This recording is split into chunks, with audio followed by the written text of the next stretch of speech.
जो हमने अभी सारी डायग्राम देखी है ना बेटा, अभी उसकी प्रॉपर पूरी फ्लो चार्ट डायग्राम है, इसमें आपको बेहतर समझ लगेगी। इसको मैं जूम इन करती हूँ और आपको दिखाती हूँ। अब इसमें बेटा आपका सबसे ऊपर पड़ा आपका फैटी असाइल कोए ने। फैटी असाइल कोए आपका कन्वर्ट होता है किस चीज़ में? इनॉयल कोए में, with the help of enzyme acyl कोए डिहाइड्रोजिनेस। और डिहाइड्रोजिनेस से मुराद क्या है? कोई चीज़ डिहाइड्रोजिनेट हो रही है। डिहाइड्रोजिनेट से मुराद हाइड्रोजन निकल रहा है। तो ये हाइड्रोजन कैसे निकलेगा? FADH2 में कन्वर्ट हो जाएगा, इस हाइड्रोजन को एक्सेप्ट कर लेगा और आपका फैटी असाइल कोए आपका इनॉयल कोए में कन्वर्ट हो जाएगा। ये स्टेप 1 हो गया। This is the step 1. Fatty acyl CoA is being converted to enoyl CoA. The enzyme is acyl CoA dehydrogenase, and during this process FAD acts as a hydrogen acceptor and is converted to FADH2. Second step में आपका enoyl CoA is converted to 3-hydroxyacyl CoA and the enzyme is enoyl CoA hydratase. जो पिछले step का product था उसी के नाम का आपका एंजाइम है। तो पिछले स्टेप में आपका क्या बना है? इनॉयल कोए। तो enoyl CoA hydratase is the enzyme. इस चूँकि प्रोसेस में आपका वाटर ऐड हो रहा है तो ये एंजाइम है हाइड्रेटेज। तो इनॉयल कोए is converted to 3-hydroxyacyl CoA with the help of enzyme enoyl CoA hydratase. सही हो गया? यहाँ तक इजी था रिमेंबर करना। तो दिस इज़ द स्टेप 2। अब स्टेप 3 में क्या होता है? जो ये आपका 3-hydroxyacyl CoA बना है, ये कन्वर्ट हो जाता है 3-keto-acyl CoA में with the help of enzyme 3-hydroxyacyl CoA, जो कि पिछली रिएक्शन का प्रोडक्ट था 3-hydroxyacyl CoA डिहाइड्रोजनेस। तो वही वाली बात, तो डिहाइड्रोजनेस से क्या मुराद है कि इस स्टेप में आपका हाइड्रोजन निकलेगा, डिहाइड्रोजनेट होगा। तो आप देख रहे हैं इस NAD+ is acting as a hydrogen acceptor और आपके 2 हाइड्रोजन निकल गए हैं और ये आपका सैचुरेट हो गया है। तो third step is the conversion of 3-hydroxyacyl CoA to 3-keto-acyl CoA. This is the third step. And in the fourth step what happens is that this 3-keto-acyl CoA undergoes thiolytic cleavage and it is converted into two things, fatty acyl CoA and acetyl CoA with the help of enzyme known as beta keto-acyl CoA thiolase. इसमें जब CoA add हुआ तो एक CoA add हो गया आपके fatty acyl CoA में और एक CoA जो ऑलरेडी आपके कीटो असाइल CoA में था वो एसिटाइल CoA में कन्वर्ट हो गया और इस तरह एसिटाइल CoA आपका निकल गया बाहर इन द, जो हमने बात की ना कि हर बीटा ऑक्सीडेशन के स्टेप में आपके 2 कार्बन एटम्स बाहर निकलते हैं। तो ये एसिटाइल CoA की फॉर्म में आपके 2 कार्बन एटम्स बाहर निकल गए और आपका NADH बना और आपका FADH2 बना। ये हमने अभी ये बात देखी थी।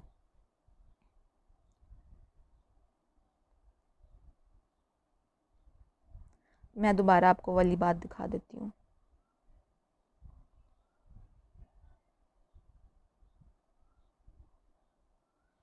वो आई थिंक आ गया तो मैं उसको आगे की तरफ ले जाती हूँ।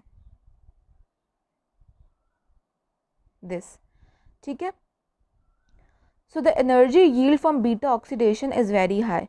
For example, the oxidation of a molecule known as palmitoyl CoA, जो कि हमने अभी synthesis में भी बनाया था, is the conversion to CO2 and water, and this process produces 8 acetyl CoA, 7 NADH, 7 FADH2, from which 131 ATP can be generated. तो जो आपका पामेटॉयल कोए अगर जो कि लॉन्ग चेन फैटी एसिड है आपके माइटोकॉन्ड्रियल मैट्रिक्स में आ जाता है और उसकी जब बीटा ऑक्सीडेशन होनी शुरू होती है बार बार कि एक स्टेप में हुई फिर दूसरे स्टेप में हुई, जब तक वो प्रॉपरली पूरा का पूरा डिग्रेड नहीं हो गया तो एंड रिज़ल्ट क्या होता है कि आपके 8 एसिटाइल कोए बनते हैं। आपको पता है कि एक एसिटाइल कोए, एक जो एसिटाइल कोए होता है उसके अंदर 2 कार्बन एटम्स होंगे। तो 8 एसिटाइल कोए से मुराद क्या है? 8 × 2 16। सो यू ऑलरेडी नो कि पामेटॉयल या पामेटेट के अंदर 16 कार्बन एटम्स होते हैं।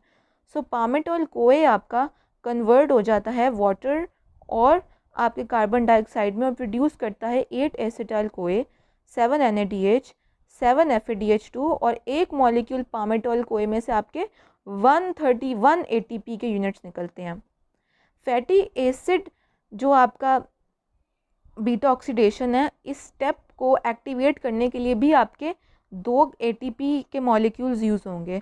तो नेट यील्ड क्या होती है पामेटेट में से 129 ATP के 131 आपके जनरेट होते हैं बाय द ब्रेकडाउन ऑफ पामेटेट और 2 यूज़ होते हैं इस स्टेप को एक्टिवेट करने में। तो नेट क्या है, मतलब 131 में से 2 निकाल दें तो 129 नेट यील्ड होती है आपकी पामेटेट में से। So next we'll talk about कि ये तो समरी है, तो मैं ये भी आपको बाद में दिखाऊंगी। सो ये आपको दोबारा से वही बात आपको दोबारा बार बार बताई गई है कि मैं यही बात मैंने आपको भी थोड़ी देर पहले दिखाई है, हम इसको एक क्विक रिविजन देंगे कि आपका असाइल कोए कन्वर्ट होता है आपका ट्रांस इनॉयल कोए में, which is the oxidation process. और इसके अंदर आपका एंजाइम कौन सा था, पहले वाली जो प्रोडक्ट है ना असाइल कोए, इसी के नाम का एंजाइम होगा असाइल कोए डिहाइड्रोजिनेस। सेकेंड स्टेप के अंदर आपका ट्रांस इनॉयल कोए 3 हाइड्रोक्सी असाइल कोए में कन्वर्ट हो जाएगा और चूँकि स्टेप में हाइड्रेशन होनी है तो enoyl CoA hydratase is the enzyme in this step.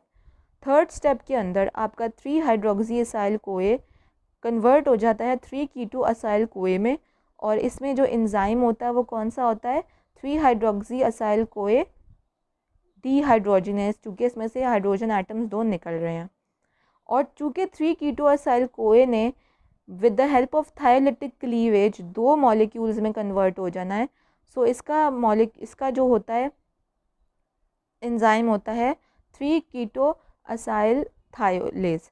इसमें थायोलेज जो होता है आपका एंजाइम होता है और ये कन्वर्ट हो जाता है असाइल कोए में और एसिटाइल कोए में और एसिटाइल कोए फिर आपका रिलीज़ हो जाता है। अब फैटी एसिड ऑक्सीडेशन की तब तक जिसे कहते हैं होती रहेगी जब तक आपका एंड रिज़ल्ट में एसिटाइल कोए नहीं रह जाता। तो फॉर एग्जांपल आप पहला देखें, एक आपको मॉलिक्यूल नज़र आ रहा है एक एसाइल कोए का, उसमें से आपका बीटा ऑक्सीडेशन हुई और एसिटाइल कोए निकल गया। फिर सेकंड में फिर बीटा ऑक्सीडेशन हुई, फिर एक एसिटाइल ग्रुप निकल गया। फिर थर्ड स्टेप में बीटा ऑक्सीडेशन हुई, फिर आपका एक एसिटाइल ग्रुप निकल गया और एंड रिज़ल्ट के ऊपर आपका एक ही एसिटाइल ग्रुप रह गया। तो ये जो आपको रिएक्शंस दिखाए हैं ना, इसमें जो पहली चीज़ दिखाई है ना वो with the help of beta oxidation आपका एसिटाइल कोए बाहर निकला है। तो हर राउंड के अंदर आपका ये होगा ऑक्सीडेशन जब तक आपके एंड रिज़ल्ट में ये टोटली डिग्रेड नहीं हो जाता आपका फैटी एसिड। तो ये कुछ इम्पॉर्टेंट एंजाइम्स के नाम बताए हुए हैं जो कि आपके फैटी एसिड डिग्रेडेशन में हेल्प होते हैं।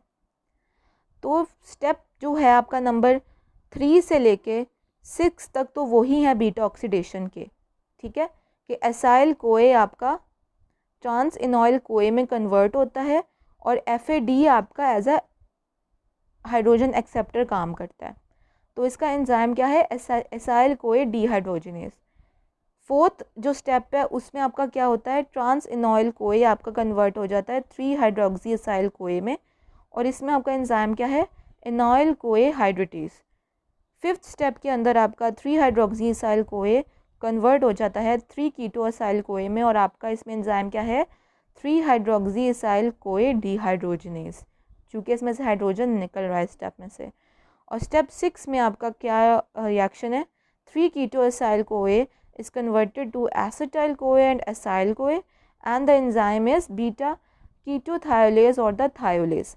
तो ये स्टेप 3 to 6 तो वही आपके बीटा ऑक्सीडेशन के स्टेप्स हैं। तो पहले 2 स्टेप्स कौन से हैं, पहला स्टेप आपका वो स्टेप है जब साइटोसोल में आपका फैटी एसिड एसाइल कोए में कन्वर्ट होता है। तो हमने ऑलरेडी पढ़ लिया कि एसाइल कोए सिंथेटेज कहते हैं और अगर ये लॉन्ग चेन की करता है तो इसे कहते हैं long chain fatty acid acyl कोए सिंथेटेज। जो ये रिएक्शन आपके साइटोसोल में हो रहा था, ठीक है। फिर एक रिएक्शन होता है कार्निटीन प्लस एसाइल कोए, और फिर ये जो उनसे कन्वर्ट होता है एसाइल कार्निटीन प्लस कोए में। याद है ये रिएक्शन कहाँ हो रहा था? ये रिएक्शन आपके माइटोकॉन्ड्रिया में हो रहा था, जब आपके माइटोकॉन्ड्रिया के इंटरमेम्ब्रेनस स्पेस में आपका फैटी एसाइल कोए कार्निटीन के साथ रिएक्ट करता है और एसाइल कार्निटीन और कोए बना देता है। ये एसाइल कार्निटीन फिर आपके माइटोकॉन्ड्रियल मैट्रिक्स में जाता है और वहाँ पे ये फिर कोए के साथ रिएक्ट करके कार्निटीन और फैटी एसाइल कोए बना देगा, और इस एंजाइम का नाम होता है कार्निटीन एसाइल ट्रांसफरेज। तो पहले दो स्टेप्स आपको पता चल गया कि पहला स्टेप आपका साइटोसोल में होता है, दूसरा स्टेप आपका विद इन द माइटोकॉन्ड्रिया होता है, और स्टेप 3 to 6 आपके बीटा ऑक्सीडेशन के स्टेप्स होते हैं जो कि आपके माइटोकॉन्ड्रियल मैट्रिक्स में हो रहे होते हैं। अब हमारी एक ही स्लाइड रह गई थी जिसको हमने एक क्विक रिवीजन देनी थी। ये समरी है पूरे के पूरे degradation of the fatty acids की, तो हम इसको एक क्विक रिवीजन देंगे। Degradation of fatty acids, the beta oxidation pathway. Fatty acids serve as an energy source for most of the cells, not for the nervous system and for red blood cells. आपके nervous system और red blood cells आपके glucose को use करते हैं। तो इसलिए चूँकि मैं एक डॉक्टर हूँ, मुझे पता है कि हाइपोग्लाइसीमिया का सबसे वर्स्ट इफेक्ट होता है कंपेयर टू हाइपरग्लाइसीमिया। उसमें आपका जो नर्व्स के सेल्स हैं वो डैमेज होना शुरू कर देता है अगर आपके ब्रेन के अंदर ग्लूकोज की कमी हो गई है। चूँकि आपका नर्वस सिस्टम फैटी एसिड्स को एज अ एनर्जी प्रोडक्ट नहीं यूज़ करता, ग्लूकोज को यूज़ करता है। सिमिलरली आपके रेड ब्लड सेल्स भी ग्लूकोज को यूज़ करते हैं। सो इन दो सेल्स के अलावा आपके बॉडी का हर सेल फैटी एसिड्स को यूज़ करता है as a energy source. The tissue gain fatty acids either from lipoprotein particles after the triacylglycerols have been hydrolysed by lipoprotein lipase, जो हमने पिछले लेक्चर में लाइपोप्रोटीन्स की बात की थी कि जब फॉर एग्जांपल काइलोमाइक्रॉन्स के अंदर ट्राइसाइग्लिसराइड्स थे, वो आपके पेरिफेरल टिश्यूज़ में गए और वहाँ पे पेरिफेरल टिश्यूज़ के एक्स्ट्रा सेलुलर मैट्रिक्स में आपका लाइपोप्रोटीन लाइपेज कन्वर्ट कर देता है आपके जो ट्राइसाइग्लिसराइड्स को फैटी एसिड्स में और ग्लिसरॉल में। तो वो फैटी एसिड्स फिर आपकी बॉडी यूज़ करती है। या आपके fatty acids can be mobilized by actions of hormones on the fat stores in the adipose tissue and supplied bound on albumin. तो या लाइपोप्रोटीन लाइपेज के थ्रू आपकी बॉडी अवेल करती है आपके फैटी एसिड्स को, या आपकी बॉडी स्टोर्ड फैट को यूज़ करती है to gain fatty acids. So the utilization of fatty acid in cell required the 3 stages of processing, very important. पहला क्या है? Activation of fatty acids by linking to coenzyme A, के fatty acids अपने derivative CoA derivative में convert हों और activate हों, जो कि साइटोसोल में आपका प्रोसेस हो रहा था। तो वो पहला स्टेप है आपका। दूसरा स्टेज क्या है आपका? Transport of acyl CoA into the mitochondrial matrix by conjugating it to carnitine. तो आपका जो फैटी एसाइल कोए बन गया आपके साइटोसोल में, उसको अब माइटोकॉन्ड्रियल मैट्रिक्स तक ट्रांसपोर्ट करवाना है, जो कार्निटीन शटल हमने देखा था। तो ये दूसरा स्टेज क्या होता है आपका? ट्रांसपोर्ट का। थर्ड स्टेज होती है आपकी बीटा ऑक्सीडेशन, कि अब जो ये एसाइल कोए आपके माइटोकॉन्ड्रियल मैट्रिक्स में पहुंच गया है, इसको अब आपकी बॉडी कन्वर्ट करे एसिटाइल कोए में। अब वो फिर सिट्रेट साइकिल में जाए और फिर आपकी बॉडी उसको फर्दर प्रोसेस करे। सिट्रेट साइकिल ज़्यादा आपका डिटेल हो जाएगा, जो कि आप ऑलरेडी पढ़ चुके हो बायोकेम 1 के अंदर और अपने एफएससी के अंदर भी, तो हम उस डिटेल को टच नहीं करेंगे। यहाँ तक याद करेंगे कि बीटा ऑक्सीडेशन का काम क्या होता है आपका? एनर्जी यील्ड बनाना, और उसके नतीजे में आपका acetyl CoA, carbon dioxide, water, NaDH2, FADH2 as by products निकलते हैं। So I hope this was I made it very easy to make this lecture easy for you. I know बेटा ये lecture easy नहीं था, I am completely agree with you, but लेकिन क्या आप कोई आर्ट्स के स्टूडेंट्स हो जो कि आपको मैं एक ड्राइंग बना के दिखाऊं और आपने इजीली बनानी? आप लोग साइंस के स्टूडेंट्स हो, टीचर कुछ भी बोलेगा या करवाएगा वो आपके दिमाग में जाके फिट नहीं होगा। वो एक चीज़ समझा रहा आपको, आपने उसको खुद समझना है कि सिर्फ सुन नहीं लेना। जब सुन लिया आपने ये पूरा का पूरा लेक्चर, तो उसके बाद आपने क्या किया? आपने किया ये कि उस लेक्चर को रिवाइज़ किया, नोट्स बनाए और फिर उसको अंडरस्टैंड करने की कोशिश की। अब मैं आपको उनके नोट्स वाले दिखाऊंगी।